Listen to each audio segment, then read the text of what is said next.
예, 오늘 말씀은 이사야가 이제 아하스 왕에게 그 하나님의 약속을 신뢰하기 위해서 징조를 구해 볼 것을 제안하지만 아하스는 시험하지 않겠다 이렇게 거절하지요.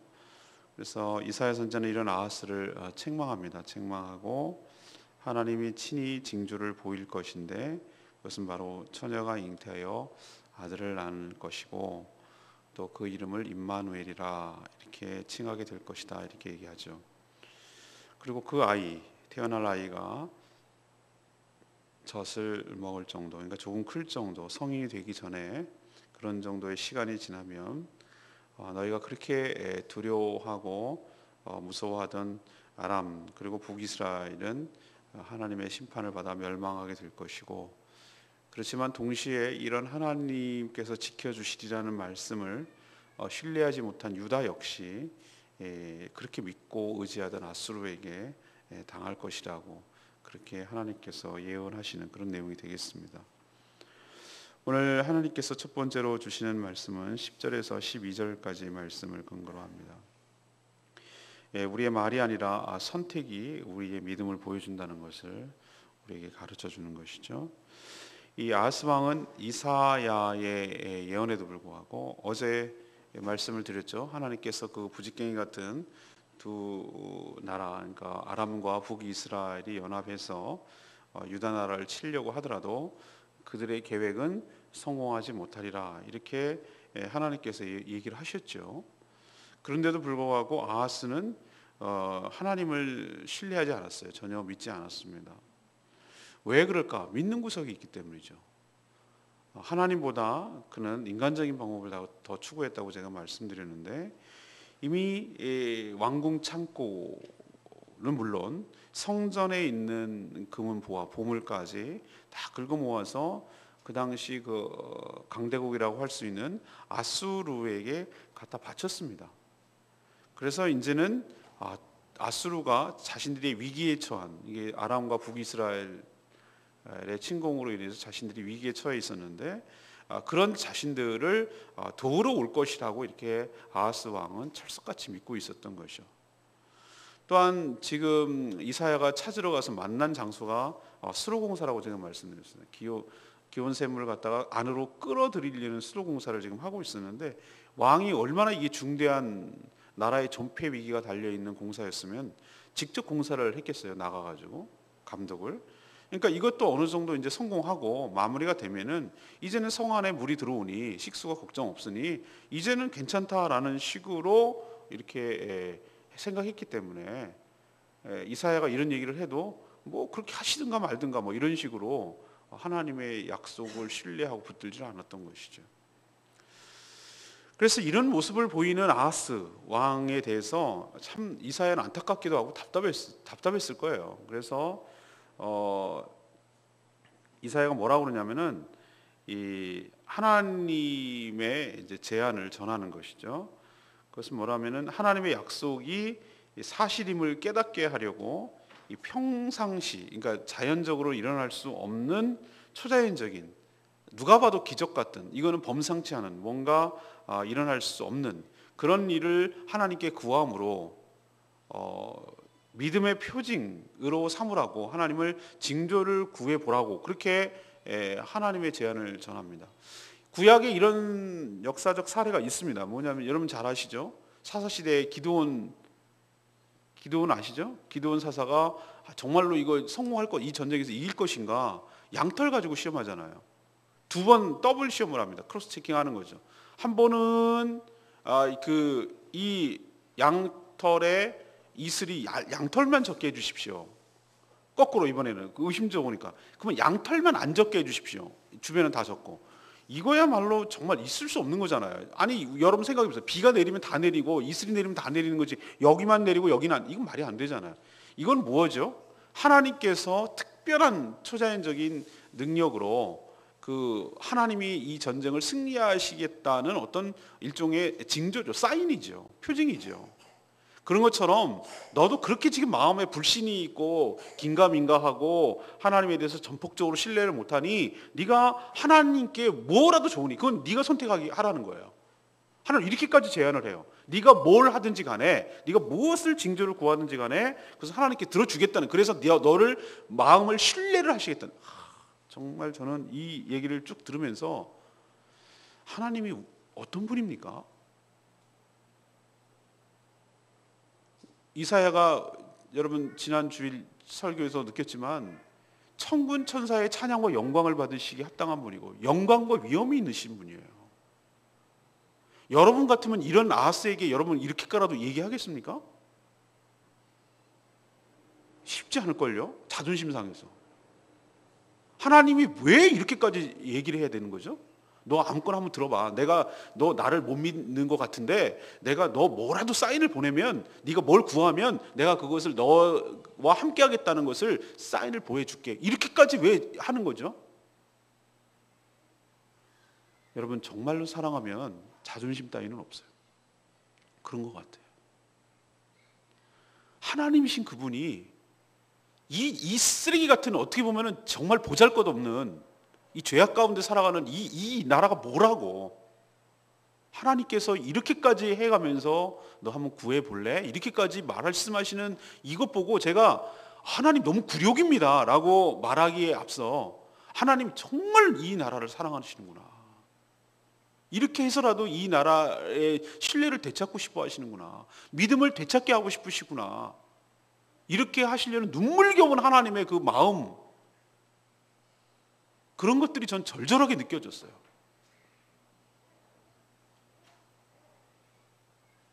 근데요, 아하스는요, 이런 하나님의 제안, 표징을 구해보라는 이 제안을 거절합니다. 12절 보세요. 나는 구하지 아니하겠나이다. 나는 여호와를 시험하지 아니하겠나이다. 딩동댕. 겉으로 보면 아주 모범적인 정답이에요.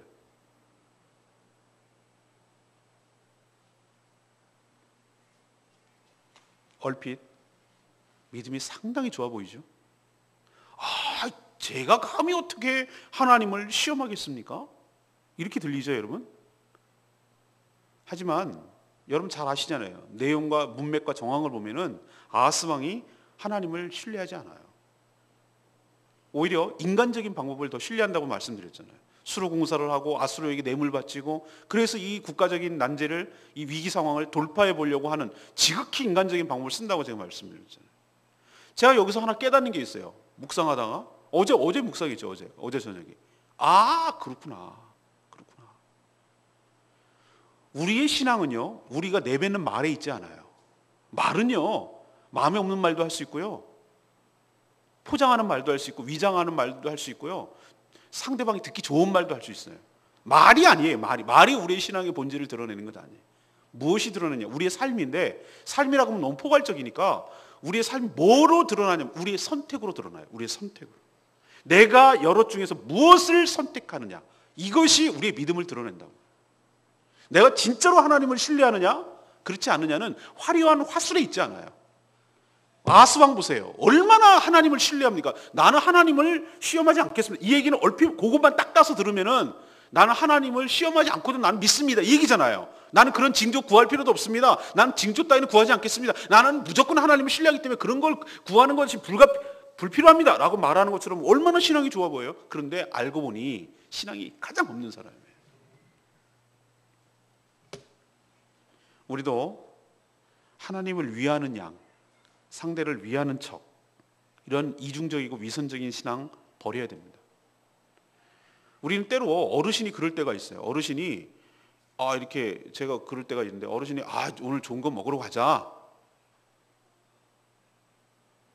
전에 있는 목사님이 생각 지금 방금 났어요. 오늘 이제 좋은 날이니 가자 이렇게 했는데, 아래 부교육자들이 뭐라 그러냐? 목사님 과용하시는 겁니다. 이렇게까지 뭐 할 필요 없습니다. 그런데 평상시 그럴 뿐이 아닌데 약간 언짢아하시고 역정을 내시더라고요. 가지 이렇게 얘기하시면 그거는 굉장히 세게 말씀하시는 거거든요. 근데 나중에 제가 깨달았어요. 이분의 이게 진심이었구나. 근데 우리는 어르신의 그 생각을, 그 깊은 생각을 헤아리지 못하고 그렇게 해주고 싶은 거예요, 본인은. 같은 동역자에 있는 모든 동역자들 좀 한번 본인의 그 사위로 좀 잘 대접하고 싶은 마음이 있었던 거예요. 근데 우리 딴에는 그분을 위한답시고 우리는 그런 거 안 먹어도 됩니다. 그냥 7,000원짜리 설렁탕 먹어도 됩니다. 그래도 만족합니다. 그분을 위하는 마음으로. 근데 그게 위하는 게 아니었어요. 때로는 말이죠. 하나님께서 이렇게 하고 이렇게 하시는 것에 대해서 때로는 그게 아닌데 우리 마음은 그렇죠. 그분을 위하는 하나님을 위하는 거라고 말하지만 아니에요. 때로는 하나님이 제안하신 것, 하나님이 그렇게 하시는 것, 내 생각으로 하나님을 위하지 말고 하나님의 제안에 하나님의 이렇게 하시는 말씀에 들어주고 순종하고 따르는 것이 하나님을 위하는 길인 줄로 믿습니다. 이게 좋은 신앙이라고요. 네 고집대로 네 신앙대로 네가 하나님을 위하는 척, 네가 가장 하나님을 생각하는 척 하지 말라고요. 표징을 안 구하는 것이 믿음이 좋은 것이 아니라 표징을 구해라 라고 말하면 그렇게 하겠습니다 라고 표징을 구하는 것이 하나님의 뜻에 부합하게 살아가는 줄로 믿습니다. 다시 한번 정리합니다. 우리의 신앙은 우리의 말로 드러나는 것이 아니라 우리의 삶으로 드러나는데 그 삶은 무엇으로 드러나느냐? 우리의 무엇을 선택하느냐로 드러난다. 그는 하나님의 표징을 구하는 것을 선택하지 않고 수로공사를 마무리 짓고 아수르에게 도움을 청해서 이 어려움을 이겨내려고 했어요. 그럼 불신의 대표적인 모습이에요. 우리도 주님을 진정으로 따르고 그 제안을 받아들이는 여러분 되시기를 간절히 원합니다. 두 번째는 13절 14절 말씀이죠. 우리의 불신에도 불구하고 하나님 우리와 함께 하신다고요. 징조를 구해보라는 제안을 거절한 아하스에게 이사야는 뭐라고 그러죠? 책망합니다. 네가 13절에 나오죠. 다윗의 집이 원하건대 들으라. 네가 백성의 참을성을 시험하는 것도 부족해서 이제는 하나님의 인내심까지 시험하려고 드느냐, 이렇게 강하게 책망했어요. 아하스 왕이 징조 구하는 것을 거절했지만 하나님께서는 그 징조 구하는 것과 아닌 것과 상관이 없이 유다 나라를 치는 두 나라 북이스라엘과 아람 연합군을 반드시 물리치고 유다 나라를 보호하시겠다. 그리고 그 징조로 보이겠는데 그 징조가 무엇이냐? 바로 처녀가 잉태하여 아들을 낳는 징조. 이것을 보이셔서 친히 하나님께서 보여주셔서 바로 유다 나라를 보호하시겠다는 분명한 사인을 그런 식으로 보이겠다. 이렇게 얘기하셔요. 생각해 보세요. 요즘은 처녀가 우리 속담에 그런 말 있잖아요. 처녀가 애를 낳아도 할 말 있다고. 다 변명이 있다 그 말을 하려고 하는 건데 그냥 진짜 문자 그대로 어떻게 처녀가 잉태해서 아들을 낳습니까? 이거는 불가능한 일이잖아요. 자연적으로 보면은. 그러니까 이런 게 징조라고요. 어떻게 처녀 혼자 애를 낳냐고요. 말도 안 되지. 요즘은 뭐 시험관에게 해가지고 낳긴 낳습니다만 하여튼 뭐 정상 자연적인 방법으로 안 된다 이 말이에요. 제 말. 그래서 이런 불가능한 일을 하나님께서 하심으로 그 유다 나라를 하나님께서 친히 지켜주시겠다는 이 약속의 진정성을 하나님께서 담보하시고 보여주시겠다. 이 뜻으로 이 처녀가 잉태하여 아들을 낳는 이 징조를 하나님께서 행하시겠다는 뜻이에요. 근데 이 처녀가 잉태하여 아들을 낳는 이 방법 표징보다 그 아들의 이름이 훨씬 더 중요한 문제예요. 제가 어제 말씀드렸죠? 이사야가 누구를 데려갔다 그랬죠? 아들을 데려갔다 그랬어요. 남은 자는 돌아오리라. 이사야가 아들을 데려갔어요. 그건 뭘 의도죠? 왜 그걸 기록하고 있죠? 그 이름이 갖는 의미 때문에 그러는 거예요. 아하스 왕에게 그 아들을 동행하면서 간 얘기는 너희가 이렇게 위험에 처해서 두려움을 떨지라도 하나님께서 남은 자는 다시 돌아오게 할 것이라는 약속을 그의 이름을 통해서 보여주시는 거예요. 똑같은 맥락에서 하나님께서는 처녀가 잉태하여 아들을 낳는 그 자체도 하나님의 놀라운 표징이지만 그 아들의 이름 그게 뭐냐면 여러분 잘 아시는 대로 임마누엘이에요. 임마누엘 여러분 잘 아시죠? 하나님이 너희와 함께 하신다. 이게 훨씬 더 중요한 무게감을 가져요. 의미를 가져요. 이것은 여러분 잘 알다시피 마태복음에 기록된 대로 메시아 탄생의 표징이기도 하죠. 그것이 실현되죠. 마리아가 성령으로 잉태돼서 아들을 낳고 그것이 임마누엘 정말 그대로 임마누엘이에요. 천상에 계신 하나님께서 이 땅에 사람의 몸을 입고 사람과 함께 계시는 거예요. 이게 하나님의 놀라운 비전이었어요. 이 비전은 한 번도 변한 적이 없어요. 하나님은요, 우리와 함께 하고 싶으셔서 우리를 창조하셨어요. 우리가 당신의 거처가 되기 위해서 내 안에 계시고, 이거 계속 이루어져요. 하나님도 한 번도 그걸 어긴 적이 없어요. 어느새부터 보여주는가? 출애굽 당시부터 다 보여주셨어요. 항상 불기둥과 구름기둥으로 임재하시고, 성막으로 임재하시고, 성전으로 임재하시고, 그 성전이 얘네들이 실패하니까 하나님께서 성령을 통하여 우리 안에 보존되신 줄로 믿습니다. 그리고 그것이 나중에 재림하실 때 실제적으로 왕국이 건설되고 나라가 건설돼서 하나님이 우리와 함께 하시는 임마누엘의 비전이 실현될 줄로 믿습니다. 하나님은 지금 당시에 못 믿는 아하스 왕을 위해서 이 표징을 얘기하고 이름을 얘기했지만, 이 놀라운 계시는 계속 흘러가고 이어가서 임마누엘 되신다는 하나님의 놀라운 보호와 은혜가 이 택한 백성뿐만 아니라 우리 믿는 성도들에게까지 계속 이어지게 될 줄로 믿습니다. 근데 여러분, 하나 의문점이 생기죠? 아니, 이렇게 안 믿는 아하스 왕을, 유다 나라를 뭐 이렇게까지 하실 필요 있나요? 이런 생각이 들죠? 안 구하겠다. 근데 뭐하러 보여주세요? 그냥 죽게 내비두세요. 이렇게 하실 수 있잖아요. 근데 제가 묵상하다가 어느 말에 탁 걸리냐면 이렇게 얘기하는 거예요. 13절에 이사야가 이르되 다윗의 집이요. 에? 아니, 그러면 그냥 아하스 왕이요 들으시오, 이렇게 얘기하면 되잖아요. 근데 왜 다윗의 집이요 들을지어다 이런 표현을 쓸까요? 제가 어제 말씀드렸죠? 언약 때문에 그래요. 아하스는 이렇게 불신을 하고 있고 그런 왕일지라도 하나님이 한 말이 있어요. 그 바로 선조죠. 다윗에게 한 언약, 약속이 있어요. 여러 가지 약속을 하셨거든요. 너의 후손 가운데 메시아가 나올 거라는 얘기도 하셨어요. 그리고 또 하나 중요한 약속이 하냐면 너의 아들 중에서 왕위가 끊어지지 아니하니라. 북이스라엘은 역성혁명이 얼마나 많이 빈번하게 일어나는지 모릅니다. 오므리 왕조, 무슨 왕조 해가지고 뒤집어지고 쿠데타 일어나고 신하가 왕이 되고 또 죽고 또 왕이 일어나고, 이게 난리가 나는 거예요. 난리가. 원래부터 그 나라는 신하의 나라로 세워져, 여로보암인가 그 왕으로 세워진 그 왕국이잖아요. 거기는 항상 쿠데타가 일어나는데 희한하게도 유다 나라는 처음부터 멸망할 때까지 다윗의 혈통으로 계속 이어가요. 잘나서 그런 건 아닙니다. 이 유다 왕 중에도 얼마나 잘못한 악한 왕들이 많았는지, 그럼에도 불구하고 하나님께서는 끊임없이 그 약속을 지키셨어요. 북이스라엘과 아람이 지금 꾀하는 게 악한 꾀가 뭐죠? 악한 계획이 뭐죠? 얘네 말 안 듣는 아하스 왕을 갈아치우고 말 잘 듣는 애로 바꾸자, 이거잖아요. 근데 그게 왜 안 된다고 제가 말씀드렸죠? 하나님의 언약 때문에. 하나님이 왜 이렇게까지 저 자세, 제가 보기에는 자존심 구겨가면서 어떻게 보면 하나님이 굴욕적이기까지 하는 것처럼 느껴지는데, 나는 그게 싫은데, 저는 싫거든요, 그렇게 하나. 그런데 왜 그렇게까지라도 해주기를 원하시냐면은 언약 때문에 그래요. 다윗의 집이여 들으시오. 이 얘기는 하나님께서 이런 불충하고 이렇게 연약하고 이렇게 모자란 백성임에도 불구하고 하나님께서 맺은 그 언약은 신실하게 지키시는 하나님이신 줄로 믿습니다. 어떤 약속? 끝까지 너희와 함께 항상 함께 하리라. 임마누엘. 하나님, 우리 생각해 보십시다. 우리는요 상대적이에요. 제가 말씀드렸죠, 인간은 굉장히 상대적이라고. 제가 뭘로 알 수 있냐면, 이메일로 답을 보내면 이메일로 답이 와요. 물으면.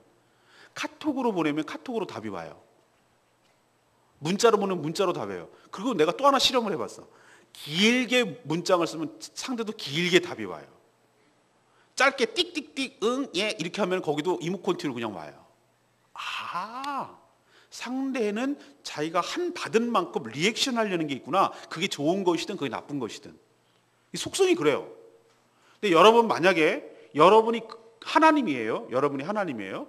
그리고 유다 백성이나 아하스 왕이 이딴 식으로 반응을 해요. 여러분은 어떻게 하시겠어요? 여러분 같으면, 여러분 하나님이 여러분 같지 않은 걸 감사하시길 바랍니다. 승질대로 했으면 우린 다 죽었어. 이것들이 이렇게 나올 것 같아요. 괘씸할 거예요. 괘씸할 거예요. 그러나 하나님은 인생이 아니시니 시건치 아니하시고 자신이 한 말에 대해서 책임을 지시고 선하시고 좋으신 하나님이신 줄로 믿습니다. 이것 때문에 우리가 숨쉬고 사는 거예요. 우리가 한 것에 비해서 너무 과분한 은혜를 받아요. 그 이유는 딱 한 가지. 하나님께서 지금도 성도들을 포기하고 버리지 아니하시고 성령으로 우리와 임마누엘 되시고 함께 하시고, 함께 하신다는 건 단순히 그냥 같이 있다는 개념이 아니라 함께 하셔서 우리의 삶에 개입하시고 우리의 삶을 축복하시고 우리의 삶이 잘 되도록 인도해 가시고 지켜주시고 보호하시고 가장 좋은 길, 가장 선한 길로 우리의 삶을 인도해 가시는 줄로 믿습니다. 그 임마누엘 되시는 하나님의 신실하심과 선하심이 있기 때문에 우리가 오늘도 사는 줄로 그렇게 믿기를 바랍니다. 내가 잘나고 잘나서 착각하지 마시고. 마지막 세 번째는 무엇입니까? 15절에서 17절까지. 우리의 불신에도 하나님의 뜻은 실현되지만 하지만 대가는 치른다는 거예요. 처녀가 잉태하 아들을 낳는 징조, 이건 하나님의 말씀의 진정성 그리고 실현 의지 이런 거를 보여주시는 것, 이것만 해당되는 거 아닙니다. 물론 1차적인 건 그거지만 사실은 그 뒤에 예언이 더 무시무시한 얘기예요. 하나님께서 그 이사야의 입을 통해서 그 뒤에 얘기를 하거든요.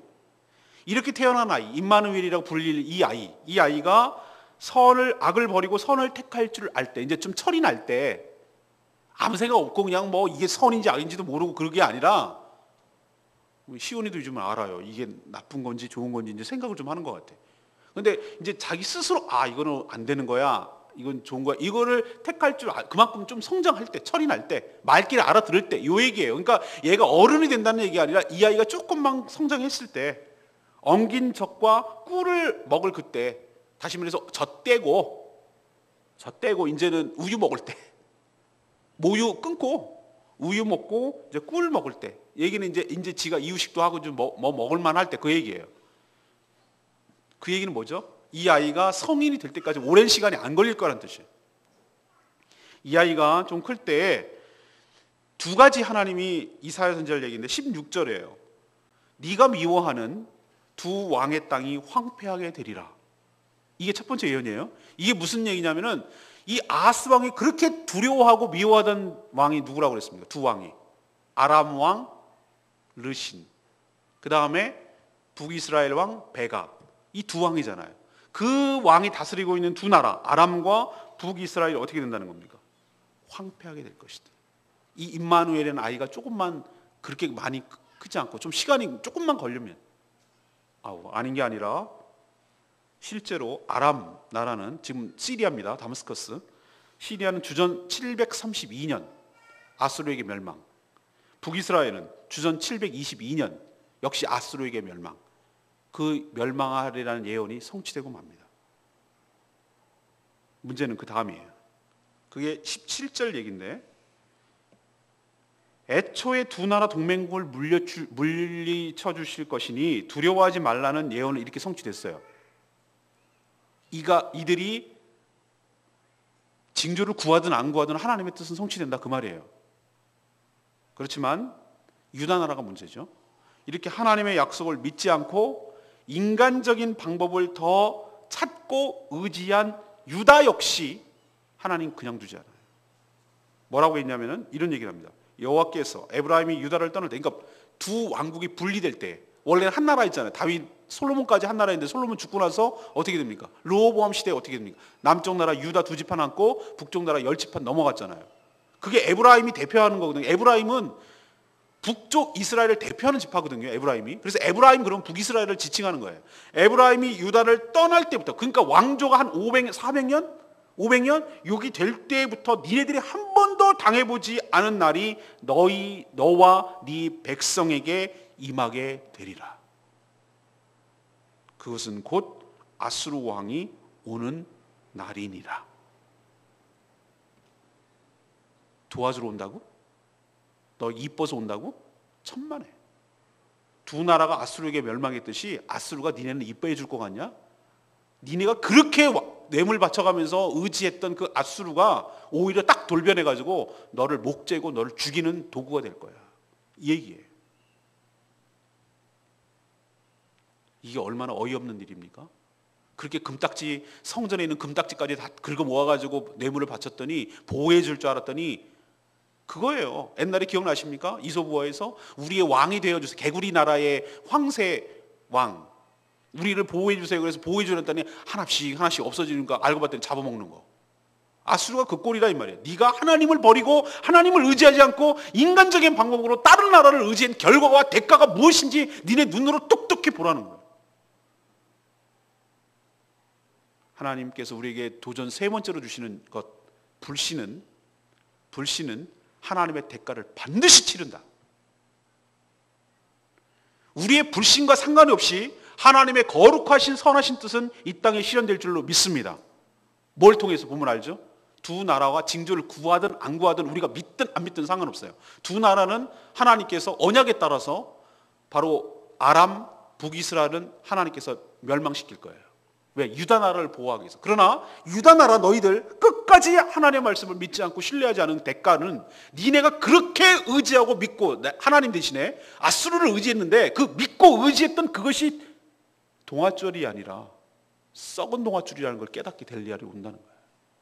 된통당한다는 거예요. 네가 믿고 의지하던 그것으로 인해서 오히려 대통당한다는 뜻이에요. 아픈 얘기예요. 하나님께서 우리에게 섬찟한 얘기를 하시는 거예요. 우리의 믿음, 우리의 기도, 우리의 징조 이거와 아무런 상관이 없이 하나님의 거룩하신 뜻이 이루어지는데 네가 그렇게 믿고 의지하는 그것을 가지고 그렇게 믿었는데 이것이 나의 삶을 보장해주고 이끌어갈 거라고 그렇게 철석같이 믿었는데 그것이 오히려 역공을 쳐가지고 나를 가장 아프게 하는 심판의 도구로 쓰임받게 될 거라는 거예요. 이 얘기를 들으면요 무서워요. 소리 나요. 여러분, 이 얘기를 가만 들으면 내가 무엇을 의지하지? 내가 하나님보다 내가 뭘 더 이렇게 의지하고 의식하고 살지? 하나님 없어도 하나님 안 도와주셔도 돼요. 내가 알아서 할게요. 라고 하는 게 뭐지? 그것이 오히려 부메랑이 돼서 나를 강하게 치는 하나님의 심판의 도구가 될 거라고 하시는 말씀에 할 말이 없어요. 악소리밖에 안 나요.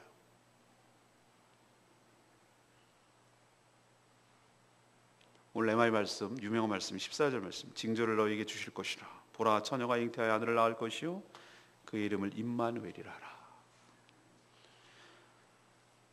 예언은 중첩돼요. 겹쳐진단 말이죠. 1차적으로는 뭐죠? 당시에는 여전히 불신하는 이 아하스에게 하나님의 약속을 믿게 하기 위해서 하나님께서 주시는 징조가 이거였어요. 그리고 이게 누군지를 몰라요. 학자들은 이사야가 결혼할 여자 배우자, 그러니까 처녀 신부감이다 이렇게 얘기했는데 나는 그것도 왜? 아니 아하스 올 때 아들 데리고 왔는데? 그럼 이게 재혼했다는 얘기인가? 말이 안 되잖아요. 그래서 나는 그거 믿지 않아요. 그러나 이거는 누군지 중요한 의미가 없어요. 그거는 누군지는 모르지만 하나님이 놀라운 일들을 그 당시에 어떤 애인지 상관없어. 아하스 시대에 이 시대에 이사야 주변 인물일 수도 있고 아하스 주변의 인물일 수도 있고 누구도 상관없어요. 하나님께서 초자연적인 방법으로 이렇게 태어나게 할 거라는 건데 이게 중요한 것이죠. 누구의 아들이 이거는 여기 본질에서 벗어나요. 그러나 이것이 훗날 이 땅의 메시아임을 증명할 징조로도 사용되죠. 그러니까 예언이 중첩 더블로 사용한다는 거야. 하나는 요거였는데 알고 봤더니 먼 훗날 예수 그리스도가 태어날 징조가 이것이요. 제가 말씀드렸지만 징조보다도 그 이름이 훨씬 더 중요하다고 제가 말씀드렸죠. 임마누엘.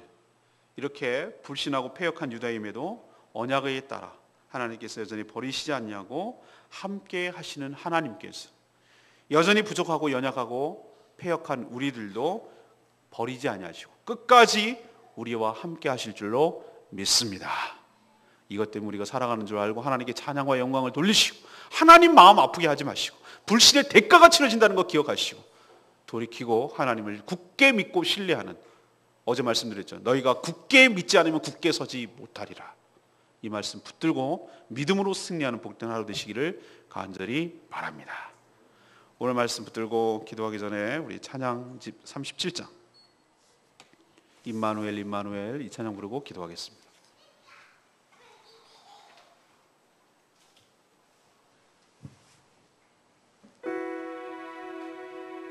예수님은 임마누엘 예수님의 우리와 이 땅에 함께 하시고 또 성령으로 우리와 함께 하셔서 임마누엘 되시는 이 하나님의 약속은 지금도 실현될 줄로 믿습니다. 임마누엘 임마누엘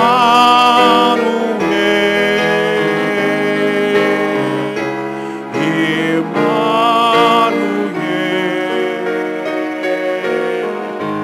주의 이름 임마누엘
하나님 우리와 함께 하신 줄로 믿습니까?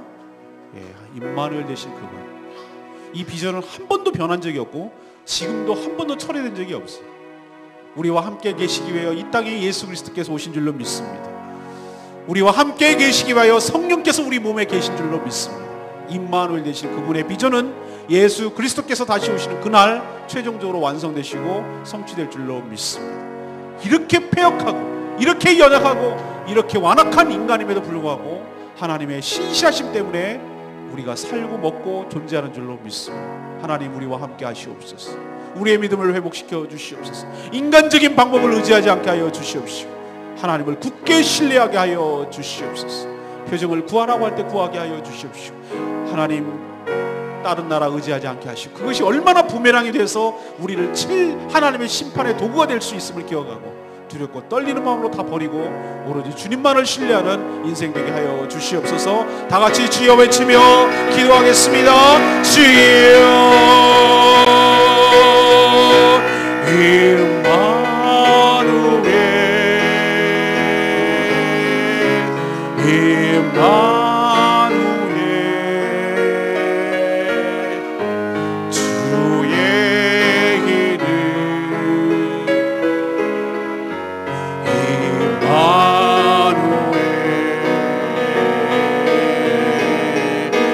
우리와 함께 계신 예수님은 임마누엘. 하나님 우리의 말이 아니라 우리의 선택이 우리의 믿음을 보여주는 것을 기억하게 하여 주십시오. 하나님을 위하는 속하는 위선적인 신앙 다 버리게 하시고 주님께서 하라고 하시는 이 제안을 깊게 받아들이게 하여 주시옵소서. 우리의 불신에도 불구하고 하나님께서 우리와 함께 하시는 임마누엘의 이 비전이 지금도 그때도 앞으로도 이루어질 줄로 믿습니다. 신실한 하나님 끝까지 우리와 함께 하셔서 우리를 구원하시옵소서. 우리의 불신에도 불구하고 주의 뜻은 실현되지만 우리의 불신의 대가가 얼마나 뼈아픈지 가혹한지 깨닫게 하시고 이런 일이 벌어지지 않도록 하나님 역사하여 주시옵소서. 우리와 함께 계신 예수님은 임마누엘.